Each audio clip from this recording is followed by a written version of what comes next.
শেখ মুজিবুর রহমান ইকবাল, কিশোরগঞ্জ 5। ধন্যবাদ মাননীয় স্পিকার। আমি আপনার মাধ্যমে সড়ক মন্ত্রীর দৃষ্টি আকর্ষণ করছি, দীর্ঘ 5 বছর যাবৎ মোটর ড্রাইভিং লাইসেন্স পেশাদার অপেশাদার আধুনিকরণের লক্ষ্যে স্মার্ট কার্ডে বলার কথা বলে কাগজের লাইসেন্স জমা নিয়ে প্রায় 10 লক্ষ ড্রাইভিং লাইসেন্স এখন রেজিস্ট্রেশনে ট্রাফিক অফিসে আটকা। রোদ বৃষ্টিতে পেশাদার চালক অপেশাদার চালক যখন এই ড্রাইভিং লাইসেন্স আনতে যায়, সারাদিন রোদ বৃষ্টি দাঁড়ানোর পরে 6 মাসের একটা টাইম দিয়ে আবার কাগজ পাঠিয়ে দেয়। এইভাবে দীর্ঘ 5 বছর যাবৎ স্মার্ট ড্রাইভিং কার্ড লাইসেন্স মানুষ পাচ্ছে না।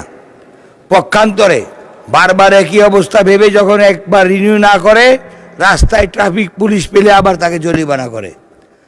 এই লক্ষ লক্ষ মানুষ আজকে এই দুর্দশায় ভুগছে।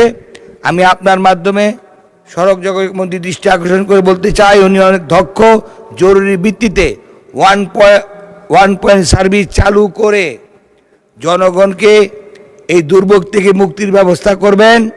অতি সত্বর মানুষের ড্রাইভিং লাইসেন্স যাতে পেতে পারে, দুর্ভোগ যাতে থেকে লাঘব করে সেই ব্যবস্থা করবেন। ধন্যবাদ মাননীয় স্পিকার।